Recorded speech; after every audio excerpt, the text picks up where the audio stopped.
लोगों आज अल्लाह ने हमें कितना नवाजा है। आज जितना एक घर में कपड़े हैं, जुमला सुने, सारे लोग मेरा जुमला सुने, और अगर आपको गलत लगे तो मौलवियों से फतवा ले आना। जितना आज एक घर में कपड़े, जिस घर में जरा ठीक ठाक फैमिली है, 15-20 लोग हैं, इतना शायद पूरे मदीना के लोगों पे कपड़े नहीं थे। एक जोड़ी कपड़ा किसी पर पूरी जिंदगी गुजार, 2 जोड़ी कपड़ा पूरी जिंदगी गुजार। और हमारे लोगों 10-10 जोड़ी कपड़े तो खराब हैं जिन्हें हम पहनते हैं। मेरी बात गलत तो नहीं है ना? और शुक्र कब करते हैं हम? खाली जुमे के दिन जाकर नमाज पढ़ ली। एक बुजुर्ग की आंख बनी ना, आंख, डॉक्टर ने कहा तू नमाज ना पढ़ना, सजदा ना करना, आंख फिर खराब हो जाएगी। वो बुजुर्ग सुबह की दवा खाता बगैर खाना खाए, शाम की दवा खाता बगैर खाना खाए। घर वाले इसरार पे इसरार, अरे खाना खा फिर दवा खा, दवा रिएक्शन कर देगी, नुकसान कर देगी। बगैर खाए डॉक्टर भी मना करता दवा ना खाना। कहता था वो बुजुर्ग मुझे शर्म आती है, जब उसका सजदा नहीं कर सकता तो उसका रिज़्क किस मुंह से खाऊं। शर्म आती है, जब उसका सजदा नहीं कर सकता तो उसका रिज़्क कैसे खाऊं। उमर बिन अब्दुल अजीज के बच्चों के लिबास में पैबंद है। ईद का मौसम आ गया, याद है? ईद का मौसम, उमर बिन अब्दुल अजीज के बच्चों के लिबास में पैबंद है।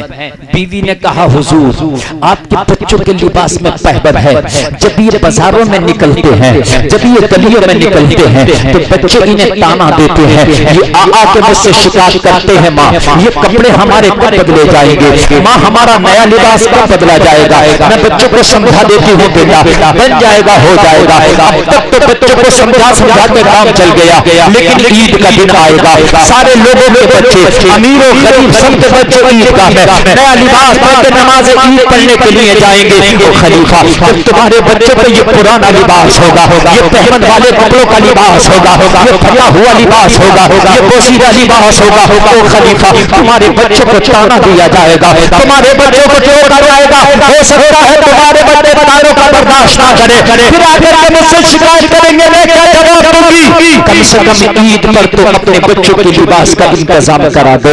खलीफा ने अपनी बीवी को जवाब दिया, ओ मेरी बीवी मेरी बात तो सही है, लेकिन मेरी तनख्वाह इतनी है या तो बच्चों का कपड़ा बन सकता है या घर का खर्चा चल सकता है, बस इतनी तनख्वाह मुझे बैतुल माल से मिलती है, इससे ऊपर मेरी तनख्वाह नहीं, मेरी इनकम नहीं।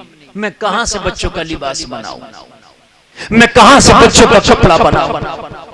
अगर आज तो छोटा सा मिंबर भी बन जाए तो आपको मालूम है कि उसका घर अलग चमक रहा होता है।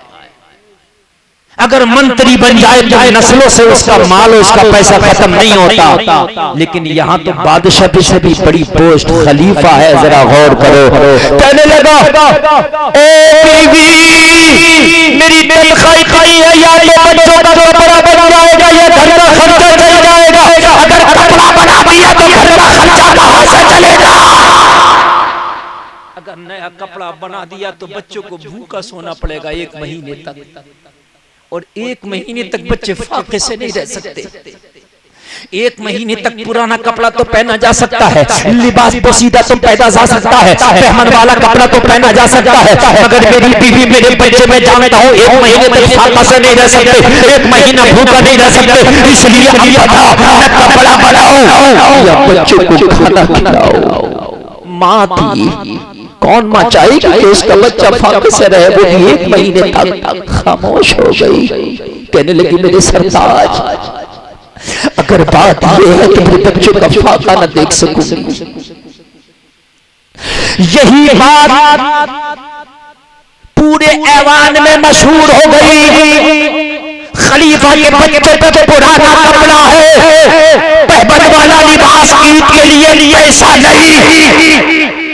ये बात उसको पता चली, जो सबको तनख्वाह बांटता था, जो कैशियर था, जो मुंशी था, जो सबको तनख्वाहें देता था, जिसके पास तनख्वाहों का रजिस्टर था, वो खलीफा के पास आया, कहने लगा उमर बिन अब्दुल अजीज, आपके बच्चों का मैंने सुना है कपड़ा पुराना है। हाँ हाँ है। मैंने सुना है आपके बच्चों के कपड़े में लिबास में पैबंद है। हाँ हाँ है। मैंने सुना है आपकी बीवी ने आपसे मांग की थी कि बच्चों का कपड़ा ईद का नया बना दिया जाए, आपने कह दिया मेरी तनख्वाह इतनी नहीं है। हाँ हाँ यही बात है। कहा हुजूर मेरा एक आइडिया है, मेरा एक मशवरा है, अगर कबूल फरमाए।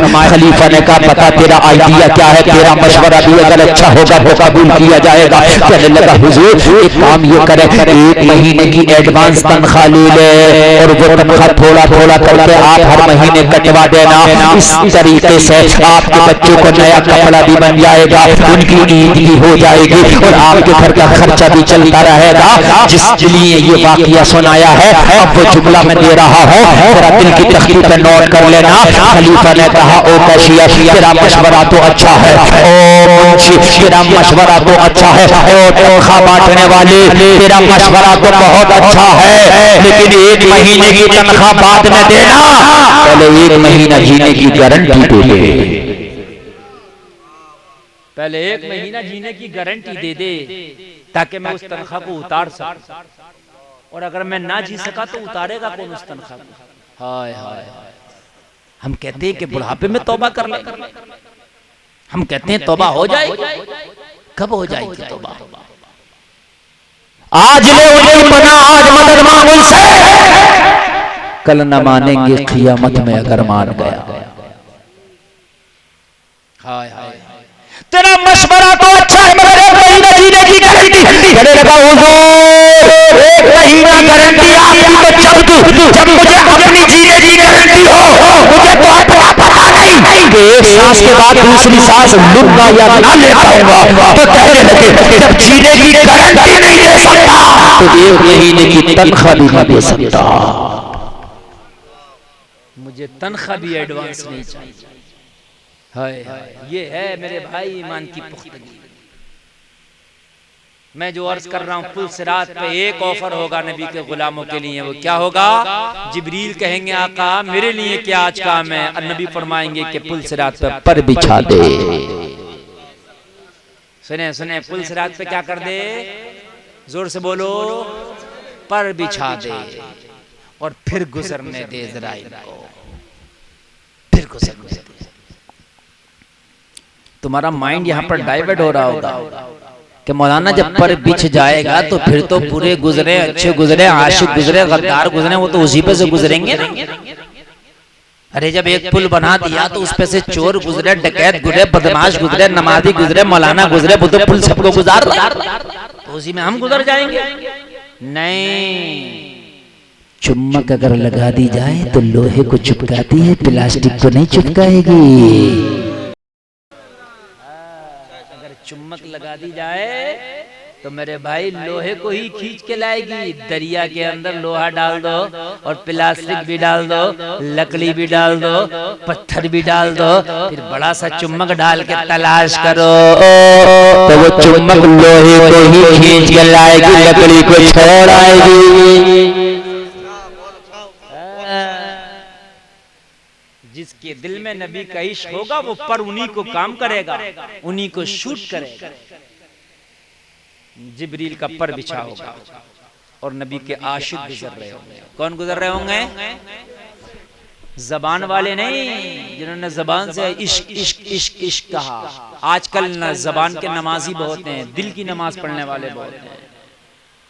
दिल की नमाज ना, ना, ना दिल की कोई नमाज होती है, न कोई जबान का इश्क होता है।